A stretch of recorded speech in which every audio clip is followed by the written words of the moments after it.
and welcome to Stage 1, Section A of your Pro Learning Power Selling Audio Library. During this segment, we will discuss an introduction to professional selling, including your skill set difference, the success formula, and the typical life cycle of a salesperson. On Section B, we will talk about the three areas of professionalism: appearance, attitude, and ability. Well, we have a lot of information to cover, so let's go ahead and get started. Let me ask you a question. What do you believe will establish your market share this year? Will your ability to sell the next customer or the next be based on what the economic indicators suggest? Or will you be in control of your own destiny? The reason I ask is simple. Power selling, the audio CD library that you're listening to now, is a prescription for better sales in your future. How? By ensuring that you have precise word track and competent information that completely covers your entire selling process. How complete? Well, from the way you dress and present yourself to how well you perform each of your selling steps in sequence to how you follow up and prospect. All of these factors and more will contribute to or detract from your income for the coming year. And all of this information is covered in this one learning library. However, I have to warn you, it's not going to be easy. In fact, years ago, during writing one of my books, I coined a phrase that I use today, and I use it quite loosely. I use it all the time. That saying is, your circumstances won't change until you do. Now consider that. How many of us want to change what we're doing? And let me ask a couple of follow-up questions to that. I want you to think about how much income you earned last year. Now, when you have that number in mind, I want to ask you another question. I don't care if the number was 40,000, if it was 22,000, if it was 80,000. What are the odds that by doing the exact same thing this year, I mean you repeat down to the last scintilla everything that you did last year, what are the odds that you're going to increase your income this year? You're right. There's absolutely no way. Your circumstances won't change until you do. I mean, if you catch the exact same number of ups, if you make the exact same number of phone calls, if you do the exact same type of demonstration, presentation, if you enter into your pre-negotiation exactly the same way, you ask the exact same trial close question, and you close each person exactly like you closed them last year, your odds of increasing your income this year are absolutely zero. It just simply won't happen. In fact, repeating the same process over and over again, expecting to get a different result, is the definition of insanity. If you continue to do what you've always done, you'll continue to get what you've always gotten. Your circumstances won't change until you do. Now, if you're at home or at the office and you're listening to this on your CD player or on your computer, I'd like for you to stop me just for a minute, and I'd like for you to get yourself a piece of paper and a pen or pencil.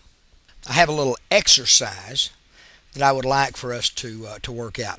This is called the skill set difference. Hopefully, everyone is ready now. The first thing that I want you to do is I want you to write down my 12-month potential. Now, that's your 12-month potential, but write it down as my 12-month potential. This will be line 1. Second line, I want you to write down my last year income. Not mine, yours. But write down my last year income. Then I want you to write down a third line. I want you to write down my skill set difference.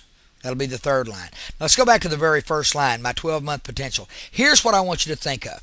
I want you to envision in your own mind that if you were to come to work every day for the next 12 months and you were to do everything that you know you're supposed to do, and this is to and including learning. Because shouldn't you learn every day?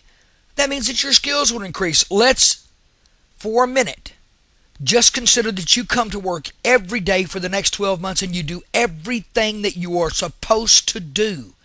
Everything. You work from the time that you get to work till the time that you go home. In fact, you show up 10 minutes early and you go home 10 minutes late.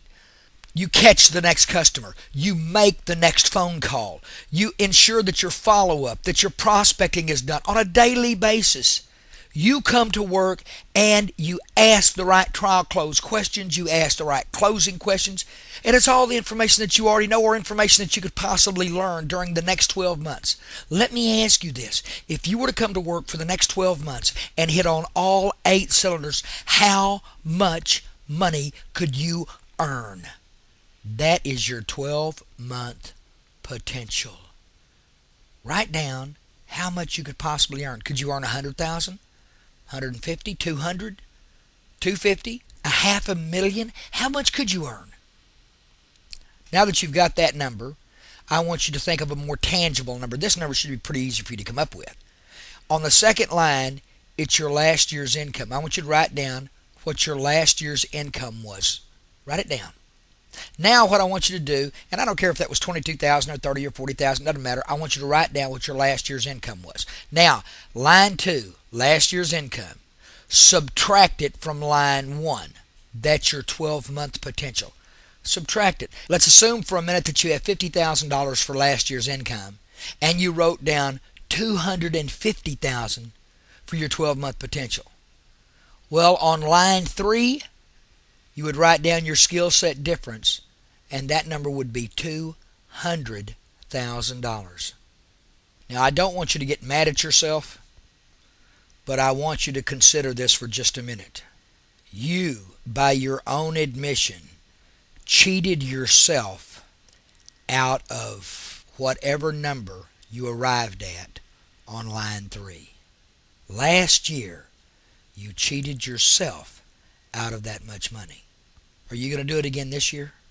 Remember, your circumstances won't change until you do. It is up to you to make sure, it is up to you to ensure that your circumstances do change. And to help you along, I want to give you this success formula. Now, if you're still writing, I want you to write down what looks like a mathematical formula. Okay, it's what I refer to as a success formula. It would be the letter P, like Paul, over TA plus E equals S. That's P like Paul over T like Tom, A like Adam, plus E like Edward, plus E like Edward equals S like Sam. Now let's look at this formula, beginning with the P. See, the P in the success formula is plan.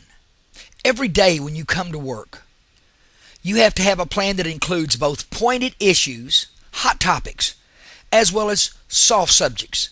These are items that may be mundane, such as walking the inventory, but you must walk the inventory every day. I suggest every day when you get to work, the very first thing that you do is walk your entire new car inventory.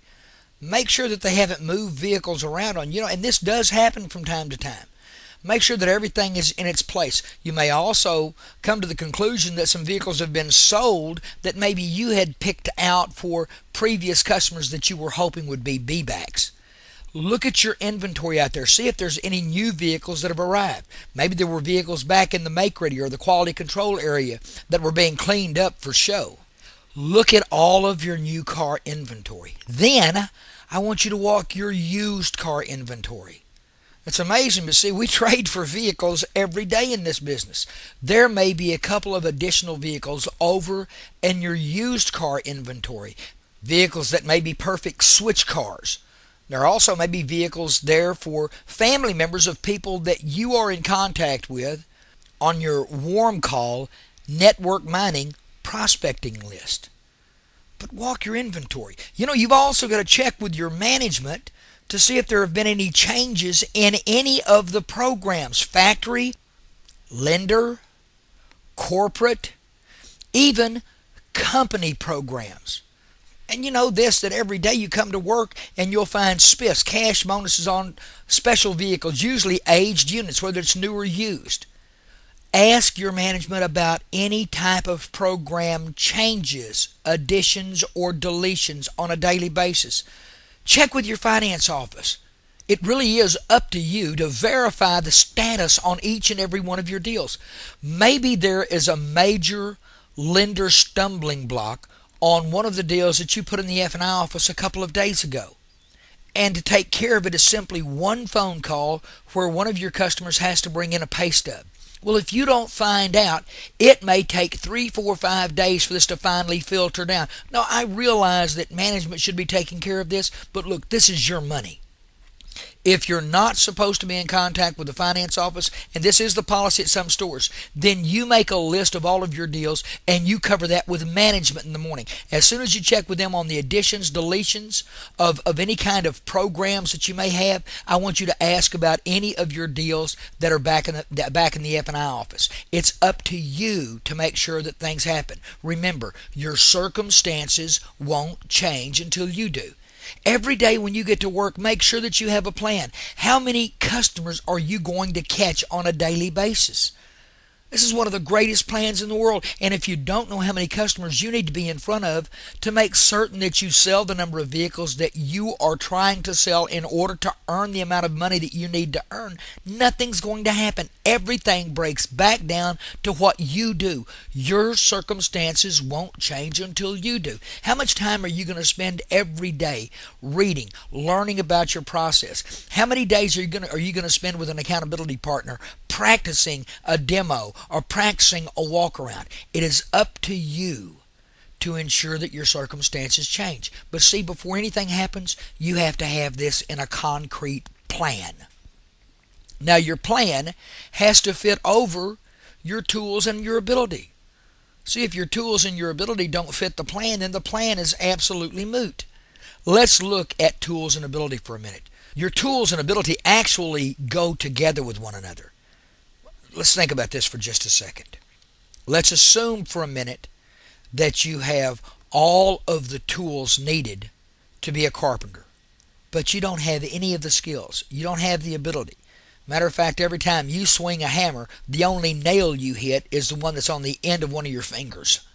You don't have the ability to be a carpenter, but you've got all the tools. Well, see, the tools and the ability have to fit. If you have all of the tools of the automobile salesperson, if you have the inventory available to you, if you have the financing available to you, if you have the telephone, the office, if you have the management assistant, the lending assistant, if you have everything available, you have all the tools, but you don't have any type of selling skills, I'm going to tell you right now, you don't need to be suiting up and showing up every day as a salesperson. However, if you have all of the ability, but you have none of the tools, it doesn't make any sense. If you are the greatest carpenter in the world and you show up to a new home site and there's no lumber, there's no nails, there's no hammers, there's no saws, there's no drills, there's no blueprint, there's no plan. You just show up and you have all of this ability. Well, ability alone won't do anything. You have to have the tools. If you're at a new car dealership, I can guarantee you this, you have the tools, but you have to look around. You have to make sure that you understand what those tools are. With the proper tools and the proper ability, if you have a plan, that's why all of this is together. Your plan has to be built over your tools and ability. If you have all of this together, then you are on the road to success. But next, you have to add that first E that we talked about. Your plan over your tools and your ability plus E. That first E is energy. Now, you may call the E excitement, you may call it enthusiasm. I simply like to refer to it as energy. I want you to get a couple of pictures in your mind. Picture A will be of a person walking, just ambling along, head down, their hands in their pockets, and they're walking in front of you. Now I want you to get picture B in your mind. Picture B, I want you to picture someone who has their head up, a smile on their face, and they are walking with a purpose, with confidence, as if they know where they're going. Now, have you got both of those pictures in your mind? Let me ask you, Which one of these two people impresses you as a person you would like to talk to if you had concerns or questions? Which one of these two people do you believe might be able to assist you? The person plodding along in life, or the person who looks as if they know exactly where they're going? Believe it or not, if you will do this one simple exercise every day, you're going to feel better about yourself, but you're also going to give the appearance to other people that you feel good and you know what you're doing. I want you to begin doing this today. When you get to work, begin walking quickly. That's right. Walk quickly.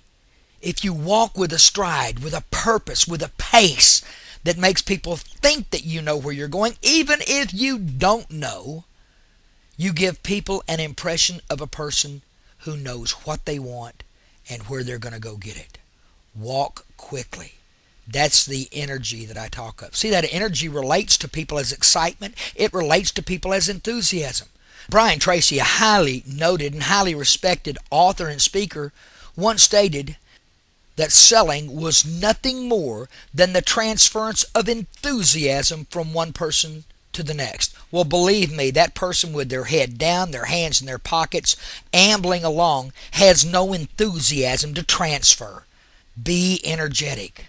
Now, the next E is the key to everything. The next E is execution. Remember, your circumstances won't change until you do. That's execution. See, if you don't do it, it won't happen.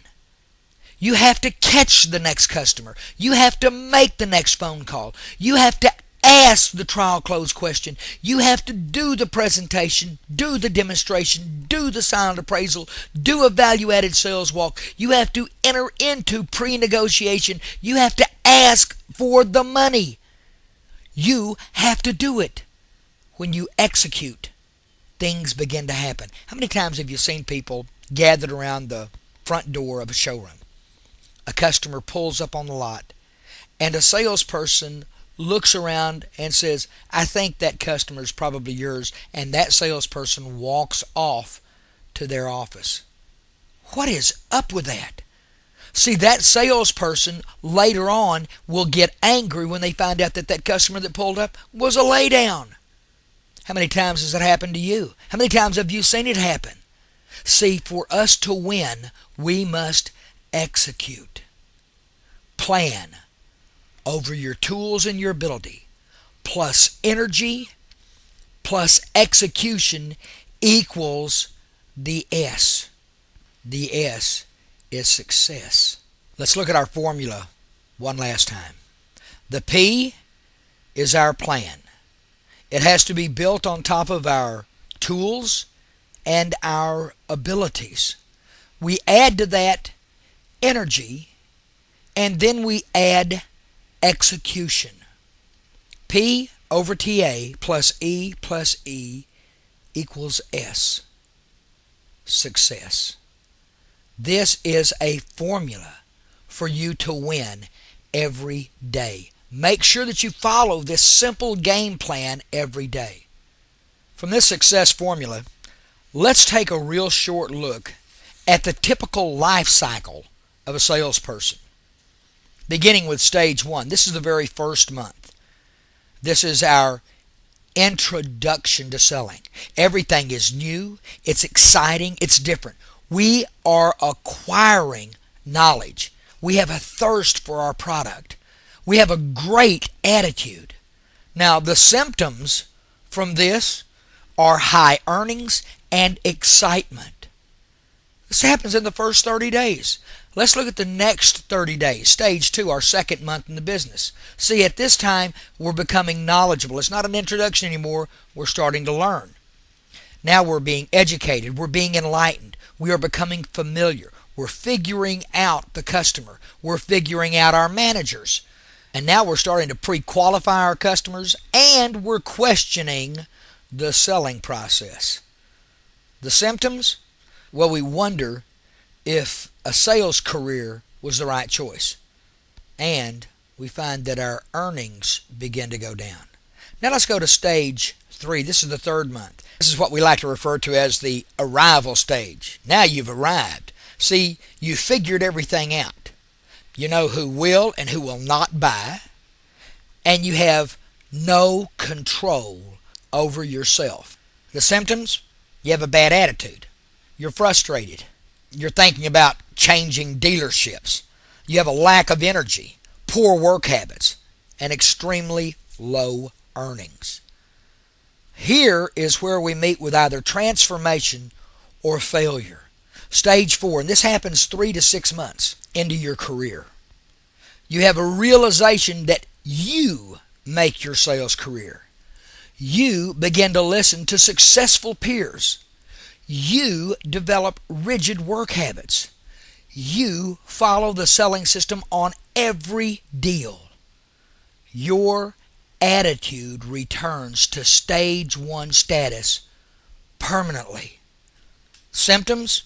Total awareness, extremely high earnings, happiness, and success. Or you get out of the business when you realize that this just isn't for you. For those people who want to succeed and those people who want to avoid any of the downfalls that I've just spoken about, I have some preventative measures for you. Number 1, continue to focus on the basics. Number 2, realize it takes time and hard work to build your foundation. 3, maintain a superior attitude. 4, keep in front of people. 5, build a strong referral base. 6, continue to polish your basic skills. 7, and this is very important, do not take rejection personally. 8, surround yourself with positive people. 9, know that all successful people learn to fail before they learn to succeed. And 10, maintain constant motion and follow-up. Motion. That must be energy. Always at the forefront of your thoughts. You have to maintain that your circumstances will not change until you do. If you're looking for success, success has been placed in front of you.